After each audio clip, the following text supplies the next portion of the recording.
கர்த்தருடைய பரிசுத்த நாமத்திற்கு மகிமை உண்டாவதாக. வாசிக்கலாம். யோவான் சுவிசேஷம் 6ஆம் அதிகாரம் 44வது வசனம். என்னை அனுப்பின பிதா ஒருவனை இழுத்து கொள்ளாவிட்டால் அவன் என்னிடத்தில் வரமாட்டான். கடைசி நாளில் நான் அவனை எழுப்புவேன். எரேமியா 31:3. அநாதை சிநேகத்தால் உன்னை சிநேகித்தேன், ஆதலால் காருண்யத்தால் உன்னை இழுத்துக் கொள்கிறேன். இழுத்துக் கொள்கிற கர்த்தர். ஆமென். வாக்குத்தத்தத்திலே நமக்கு கொடுத்திருக்கிற ஒரு மிக முக்கியமான ஒரு நல்ல வார்த்தை, ஒரு ஆசீர்வாதமான வார்த்தை, இழுத்துக் கொள்வேன் என்கிற வார்த்தை, இழுத்துக் கொள்வேன் என்கிற வாக்குத்தத்தமான வசனம்.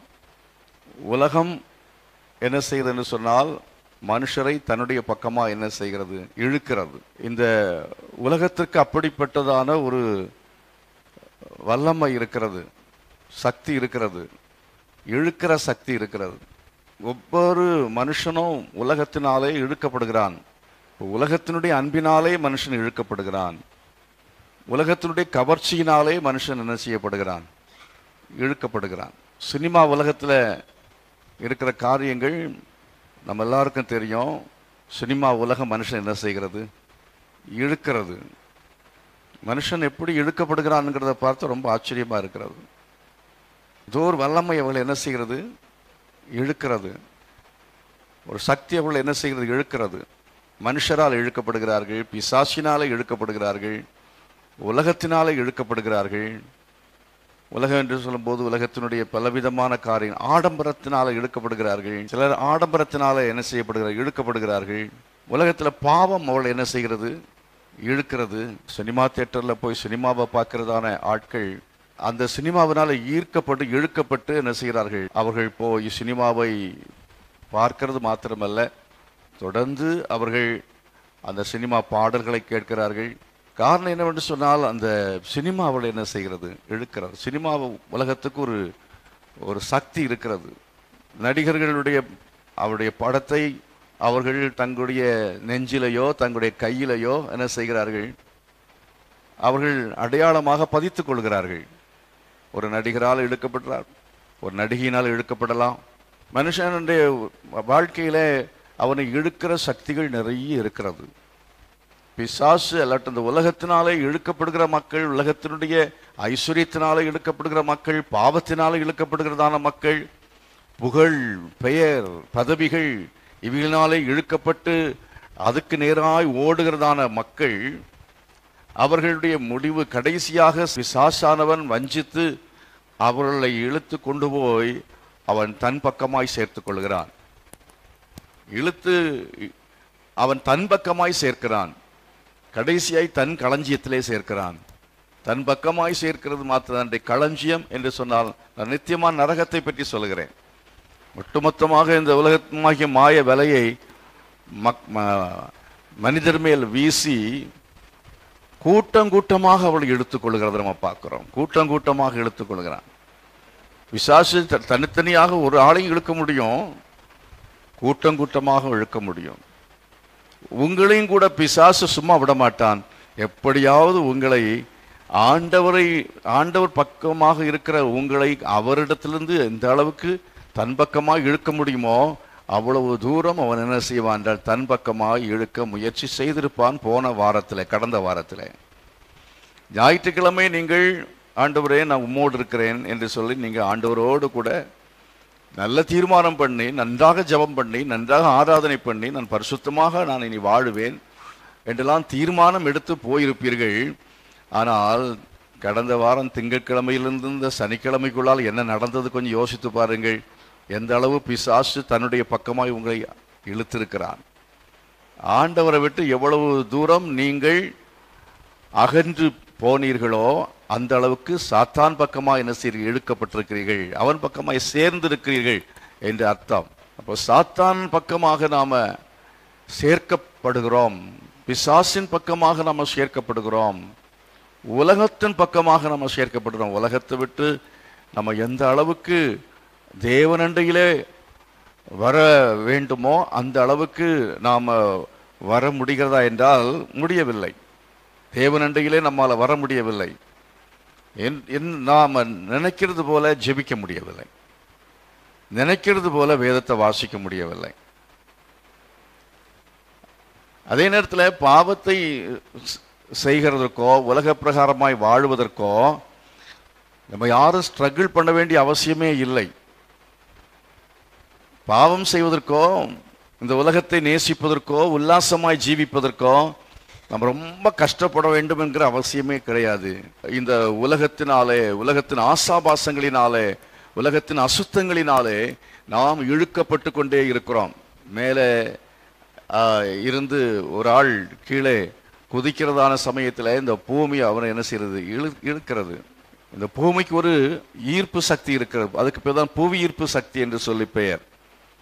ஆகவே அவன் அந்த ரங்கத்தில் அவன் நின்று கொண்டிருக்க முடியாது. இந்த புவியீர்ப்பு விசையை மேற்கொண்டு விமானம் மேலே பறந்து செல்கிறது என்றால் அது எவ்வளவு பெரிய ஒரு அற்புதமான காரியமாக தெரிகிறது. ஒரு பெரிய அற்புதமான காரியம். எத்தனையோ டன்கள் எடையுள்ளதான பொருட்கள், மனுஷர்களுடைய எடைகள், அதே போல பொருட்களுடைய எடைகள், இது எல்லாவற்றையும் சுமந்து கொண்டு மேலே புறப்பட்டு போய் அது சேர வேண்டிய இடத்துல போய் சேருகிறது. அப்போ புவியீர்ப்பு விசையை அதை ஒன்றுமே செய்ய முடியவில்லை.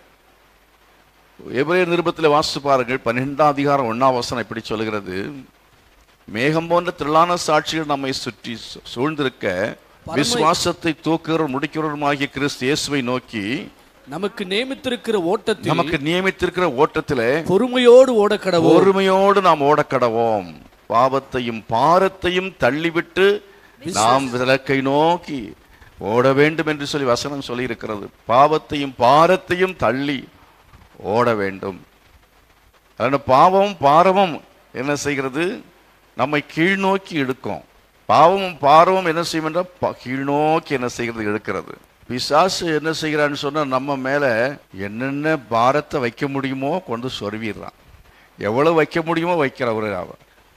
அது நமக்கு அவங்கவுங்களுக்கு ஒரு லிமிட் இருந்தாலும் அந்த லிமிட்டுக்கு மேலேயே கொண்டு வந்து வச்சிடறான். இப்போ பொருளாதாரத்தை பற்றிய பாரம், நாளைக்கு என்ன பண்ணுறது, மனுஷனுடைய வாழ்க்கையில அழுத்தம் அதிகமாக இருக்கிறது, பாரம் அதிகமாக இருக்கிறது. கடன் சுமை தாங்க முடியவில்லை, கடனாலே பாதிக்கப்படுகிறார்கள். பொருளாதார பாரம், பொருளாதார பிரச்சனை, பிள்ளைகளுக்கு கல்யாணம் ஆகலைங்கிற பாரம் இருக்கா இல்லையா, குழந்தைகளுக்கு கல்யாணம் ஆகவில்லை, பிள்ளைங்க செட்டில் ஆகலை, எதிர்பார்த்தது மாதிரி பிள்ளைகளுக்கு ஒன்றும் படிக்க வாய்ப்பு கிடைக்கவில்லை, அப்படி ஒரு பாரம் மனசுக்குள்ள இருந்துகிட்டு இருக்கா. எத்தனை வகையான பாரங்கள். என் புருஷன் சரியில்லை, புருஷன் குடிகாரனா இருக்கிறான், அதை பற்றிய பாரம் இருக்கிறது. பையன் சொல்லு பேச்சு கேட்க மாட்டேங்கிறான், பொண்ணு சொல்லு பேச்சு கேட்க மாட்டேங்கிறான், அதை பற்றிய பாரம். ராத்திரி தூங்க முடியல.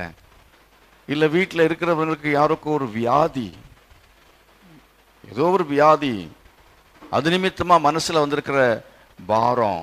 இப்படி எத்தனையோ வகை வகையான பாரம். நம்ம ஆண்டவரை விட்டு எவ்வளவு விலகி போகிறோமோ அந்த அளவிற்கு நம்முடைய வாழ்க்கையிலே நாம் எல்லாவற்றையும் இழந்து துயரத்துக்குள்ளே சிக்கி தவிக்க வேண்டியது வரும். இயேசு சொல்லுகிறார், நான் உன்னை என் அன்பினாலே இழுத்துக் கொள்கிறேன், என்னுடைய காருண்யத்தினால் உன்னை என்ன செய்கிறேன், இழுத்துக் கொள்கிறேன் என்று சொல்லி ஆண்டவர் சொல்லுகிறார். பவுல் விதமாக ரோமன் நிருபத்திலே சொல்லுகிறதை பார்க்கிறோம். கிறிஸ்துவின் அன்பை விட்டு என்னை பிரிப்பவன் யார்? பவுலை உலகம் இழுக்க முடியவில்லை. பவுல் அப்போஸ்தலனை சாத்தான் இழுத்து தன் பக்கம் சேர்க்க முடியவில்லை. அதிகாரிகள், இந்த உலகத்தினுடைய சக்திகள் அவளை என்ன செய்யும், அவரை ஆண்டவரை விட்டு பிரிக்க முடியவில்லை. அதாவது இழுப்பது என்றால் ஆண்டவரை விட்டு பிரிப்பதற்காகத்தான் பிசாசு இழுக்கிறான். அவரை விட்டு பிரிப்பதற்காகத்தான், அவரோடு சேர்ந்திருக்கிற நம்மை எவ்வளவு பிரிக்க முடியுமோ, எவ்வளவு அகலப்படுத்த முடியுமோ அவ்வளவாய் அகலப்படுத்துவதற்காக பிசாசு அவன் முயற்சி செய்கிறான். ஆனால் அப்போஸ்தலனாகிய பவுல் சொல்லுகிறார், உபத்திரவம் வந்தாலும் சரி, எவ்வளவு துன்பங்கள் வந்தாலும், எவ்வளவு துயரங்கள் வந்தாலும், எவ்வளவு கண்ணீரின் அனுபவங்கள் என்னுடைய வாழ்க்கையில் வந்தாலும், எவ்வளவு பாடுகளின் வாழ்க்கையில் வந்தாலும், மரணமே வந்தாலும் கிறிஸ்துவை விட்டு நான் பிரிக்கப்பட மாட்டேன். அல்லேலூயா. இயேசுவோடு சேர்ந்திருக்கணும் விரும்புகிறோம், ஆனால் முடியவில்லை.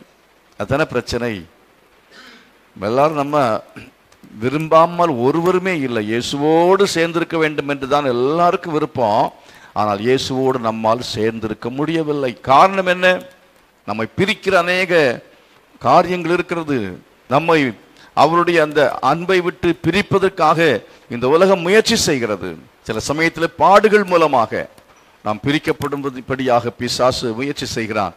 ஆனால் கிறிஸ்துவின் அன்பினால் நிறைந்து இருப்போம் என்றால் நம்மை ஒரு சக்தியும் மேற்கொள்ளவே முடியாது. உன்னத பாட்டின் புஸ்தகத்தில் 8வது அதிகாரத்தில் 7வது வசனம், திரளான தண்ணீர்கள் நேசத்தை அவிக்க மாட்டாது, வெள்ளங்களும் திரளான தண்ணீர்கள் நேசத்தை அவிக்க மாட்டாது. அவிக்க மாட்டாதுன்னு சொன்னால் அர்த்தம் என்ன? அணைத்து போட முடியாது. அதாவது தண்ணீர்கள் நேசத்தை, ஒரு நெருப்பை அவித்து போடுவதற்கு தண்ணீரை ஊற்றினால் நெருப்பு அணைந்து போகும். அதே போல பிசாசு என்ன செய்கிறான் என்றால், கர்த்தர் மேல் வைத்திருக்கிற அன்பை அணைத்து போடும்படியாக பல காரியங்களை பிசாசு கொண்டு வருவான். பல காரியங்களை கொண்டு வருவான். அவர் மேல் வைத்திருக்கிற அந்த அன்பை அணைப்பதற்கு பிசாசு ஒருவேளை ஒரு செல்போனை யூஸ் பண்ணலாம், டிவி யூஸ் பண்ணலாம், வேற என்னது யூஸ் பண்றதுக்கு இந்த உலகத்தில் அவனுக்கு நிறைய அவனுக்கு உபகரணங்கள் வைத்திருக்கிறான். அவன் தண்ணீர்கள் ஏராளமாக வகை வகையான தண்ணீர்களை வைத்திருக்கிறான், உபகரணங்களை வைத்திருக்கிறான். அவைகள் மூலமாக தேவன் மேல் நாம் வைத்திருக்கிற அன்பை அவித்து போடும்படியாய் பிசாசு முயற்சி செய்வான். ஆனால் இங்கே இந்த வசனத்தில் திரளான தண்ணீர்கள் நேசத்தை அவிக்க மாட்டாது, வெள்ளங்களும் தணிக்க மாட்டாது. தண்ணீருக்கும் வெள்ளத்துக்கு என்ன வித்தியாசம்? அதாவது வெள்ளம் என்பது பயங்கரமான போராட்டம், போராட்டமான வாழ்க்கை. நம்முடைய வாழ்க்கையில் எவ்வளவு போராட்டங்கள் வந்தாலும் அந்த போராட்டங்கள் மத்தியிலையும் ஆண்டவர் மேல் வைக்கிற அந்த அன்பு குறையவே குறையாது. எவ்வளவு பிரச்சனை வந்தாலும், எவ்வளவு கஷ்டங்கள் வந்தாலும், எவ்வளவு துன்பங்கள் வாழ்க்கையில் வந்தாலும், எவ்வளவு நெருக்கங்கள் வந்தாலும், எவ்வளவு நாம் பிறரால் துன்புறுத்தப்பட்டாலும், எதிர்ப்புகள் வந்தாலும், நிந்தைகள் வந்தாலும், அவைகள் எல்லாவற்றின் மத்தியில் அவைகள் நம்ம என்ன செய்ய முடியாது? தேவனுடைய அன்பை தணிக்கவே மாட்டாது. ஊழியத்துக்கு உற்சாகமா போவீங்க, ஊழியத்துக்கு உற்சாகமா போன அன்னைக்கு உங்களுக்கு நிறைய பிரச்சனை வரும்.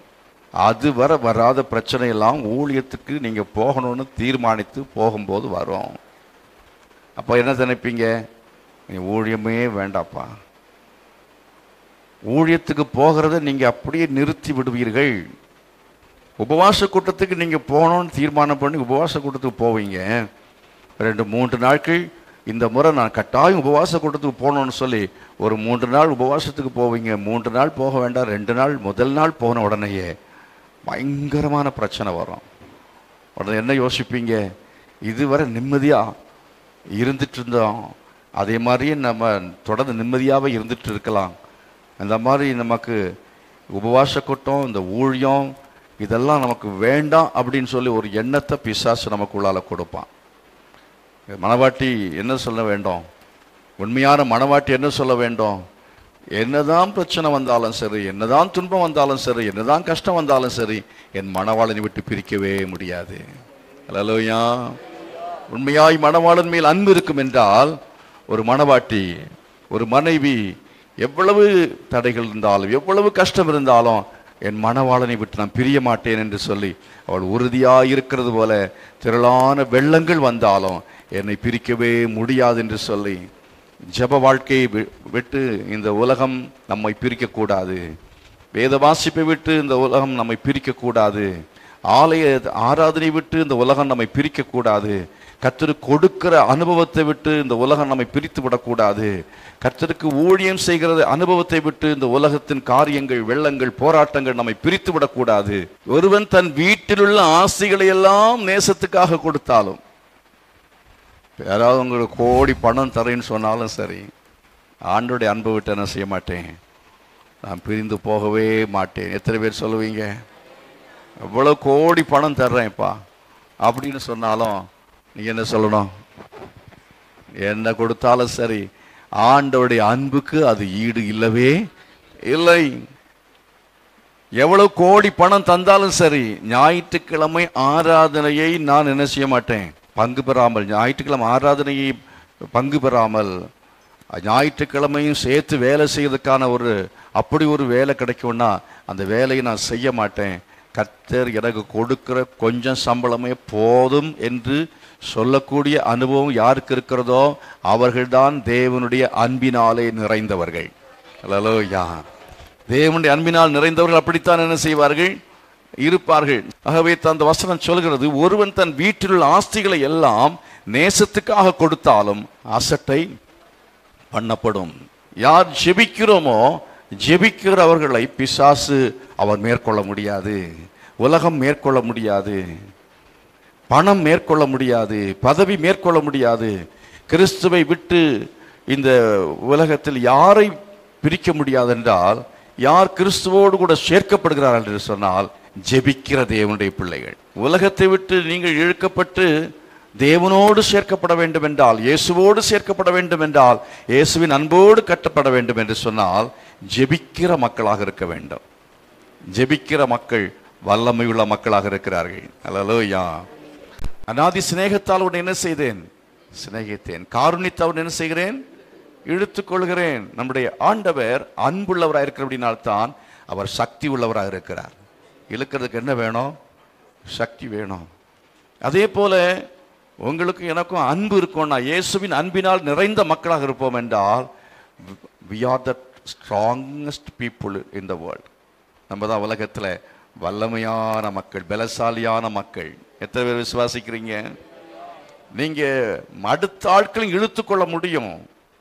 உலகத்தால் இழுக்கப்படாதபடிக்கு நீங்கள் சக்தி உள்ள மக்களாக இருக்க வேண்டும் என்றால் அப்படி அன்பினால் நிறைந்திருக்க வேண்டும் என்று சொன்னேன். அது மாத்திரம். இரண்டாவது இந்த வசனம் என்ன சொல்கிறது, மறுபடியும் இந்த வசனத்தை வாசித்து பாருங்க. Songs of Solomon chapter 1 verse 4.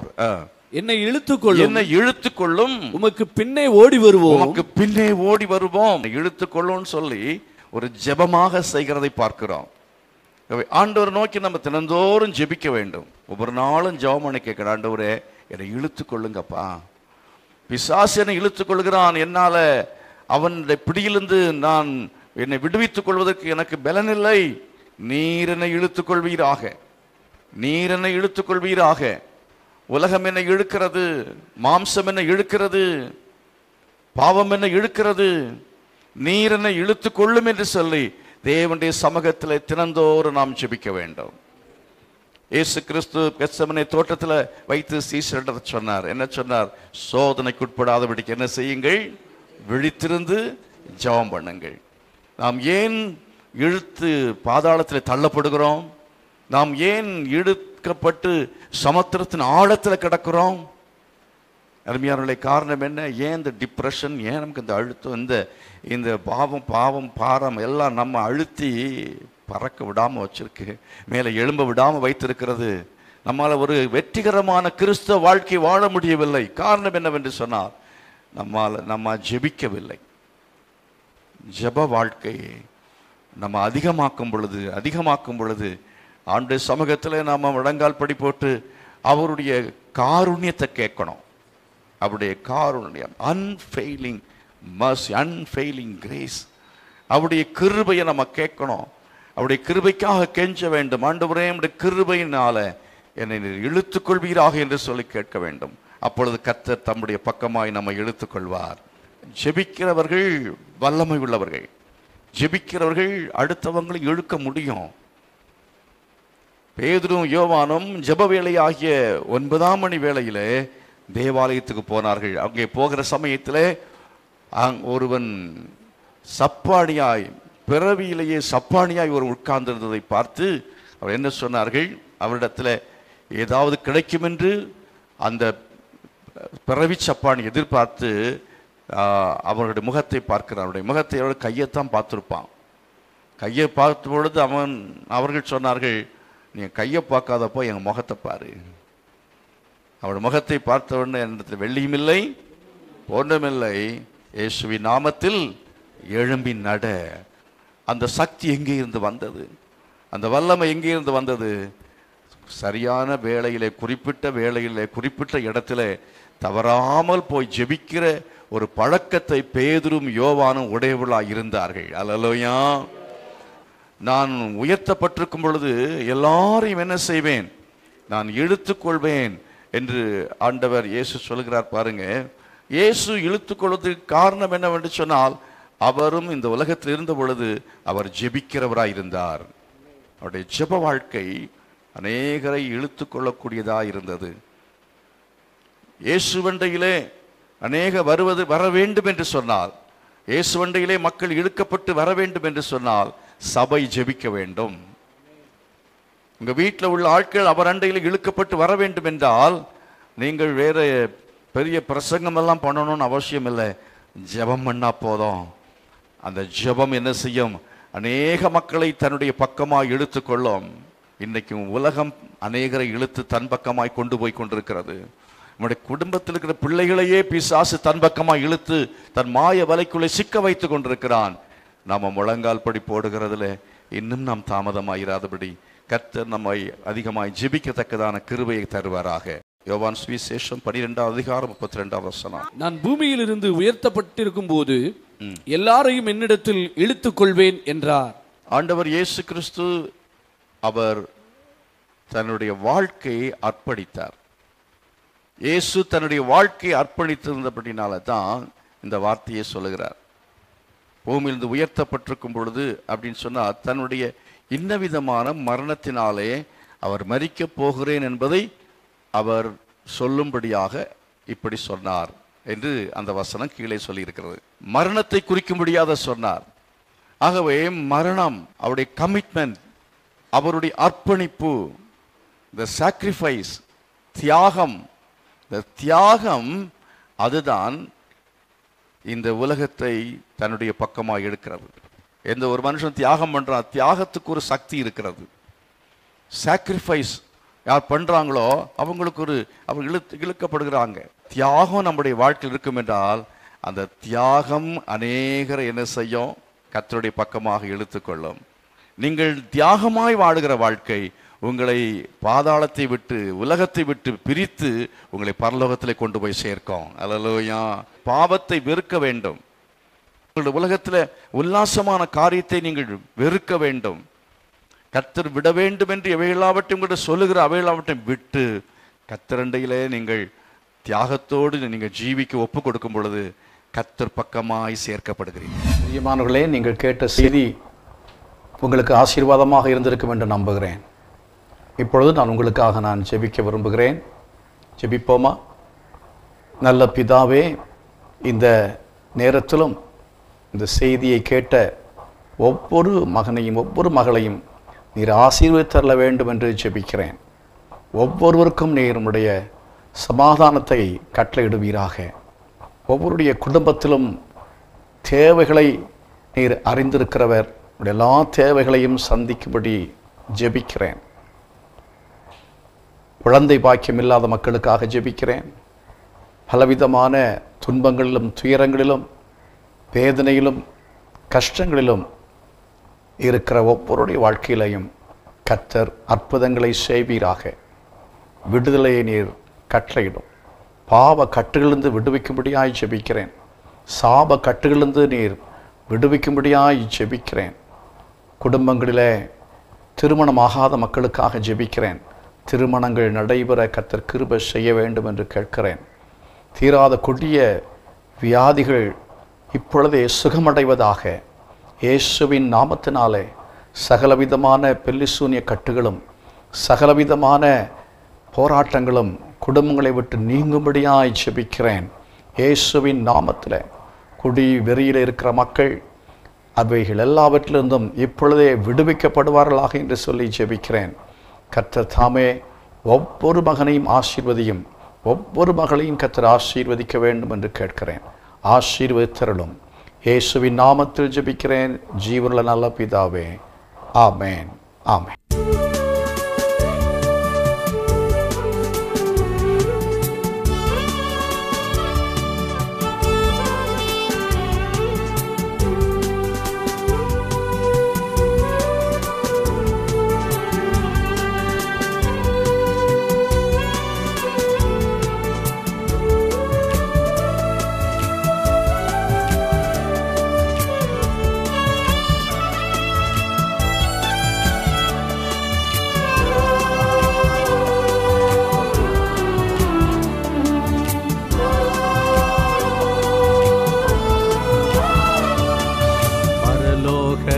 கானான் என் சொந்த தேசம், பரிசுத்தவான்களால் நிறைந்த தேசம். பரலோக கானான் என் சொந்த தேசம், பரிசுத்தவான்களால் நிறைந்த தேசம். பரவசமாகிறேன் பரவசமாகிறேன், பரலோகில் வாழும் நல் ஸ்லாக்கியத்திற்காய். பரவசமாகிறேன் பரவசமாகிறேன், பரலோகில் வாழும் நல் ஸ்லாக்கியத்திற்காய். என் ஆத்துமாவே கர்த்தரை துதி, என்னுள்ளம் நன்றியினால் நிறைந்தே. என் ஆத்துமாவே கர்த்தரை துதி, என்னுள்ளம் நன்றியினால் நிறைந்தே. அவர் உன் வாழ்வில் செய்த நன்மைகள் ஒவ்வொன்றாய் எண்ணி துதித்திடு. அவர் உன் வாழ்வில் செய்த நன்மைகள் ஒவ்வொன்றாய் எண்ணி துதித்திடு.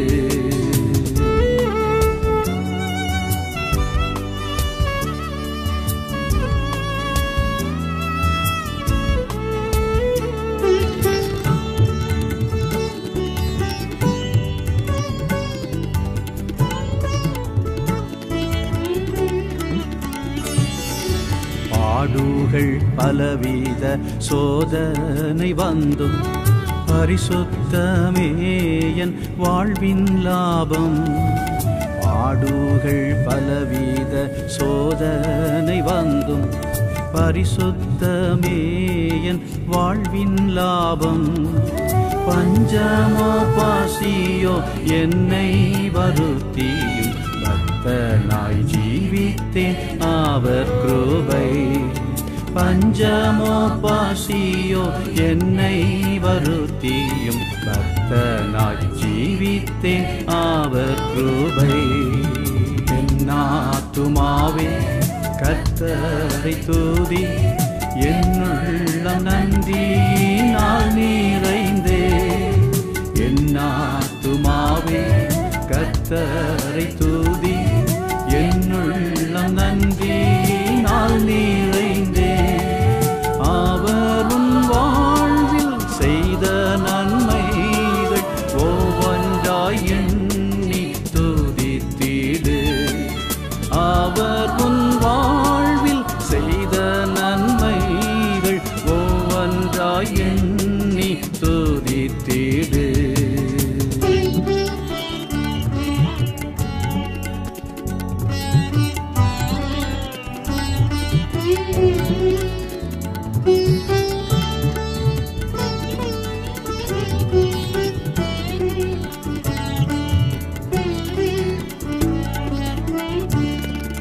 காரிருள் போன்ற கஷ்டங்கள் வாழ்வில் கடுமையாய் வந்து சந்தித்தாலும், காரிருள் போன்ற கஷ்டங்கள் வாழ்வில் கடுமையாய் வந்து சந்தித்தாலும், தாவீதை போல நான் தயங்காமல் ஜீவிப்பேன் தாபரமான என் இயேசுவிற்காய்.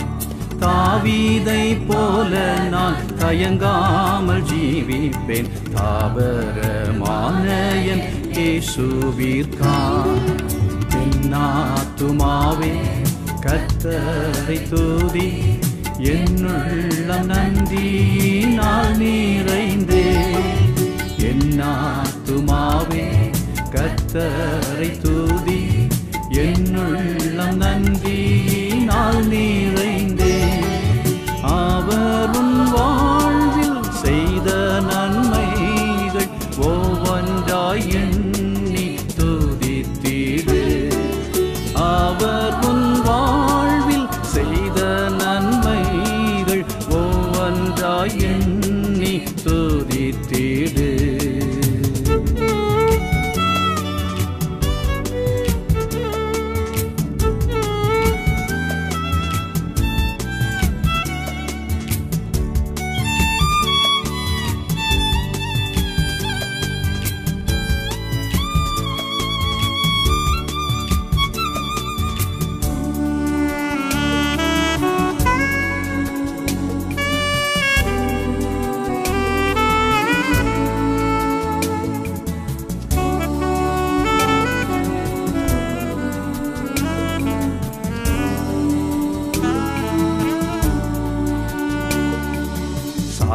சாத்தானின் சேனைகள் சர்வமும் ஜெயித்த சாந்த சொரூபியன் இயேசு அங்கே. சாத்தானின் சேனைகள் சர்வமும் ஜெயித்த சாந்த சொரூபியன் இயேசு அங்கே.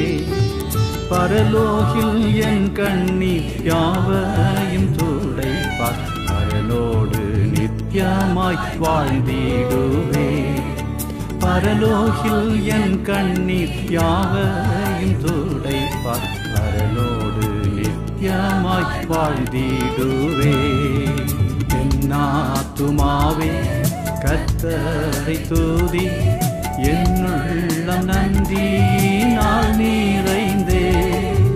என் ஆத்துமாவே கர்த்தரை துதி, என்னுள்ளம் நன்றியினால் நிறைந்தே.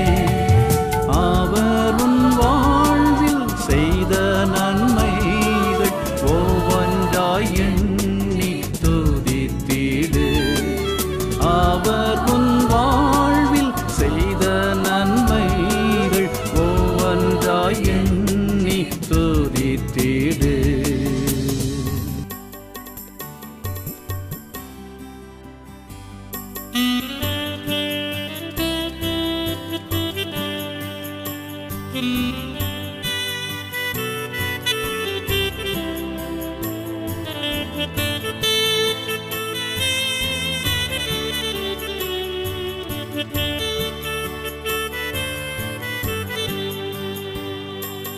சிருஷ்டிக்கும் எஜமான நீரே, சர்வ சிருஷ்டியை காப்பவர் நீரே. எங்கள் இதயத்தில் உம்மை போற்றிடுவோம், என்றென்றும் பணிந்து தொழுவோம். சர்வ சிருஷ்டிக்கும் எஜமான நீரே, சர்வ சிருஷ்டியை காப்பவர் நீரே. எங்கள் இதயத்தில் உம்மை போற்றிடுவோம், என்றென்றும் பணிந்து தொழுவோம்.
பூமி ஒழிந்து போனாலும் உம் வார்த்தைகள் என்றும் மாறாதே.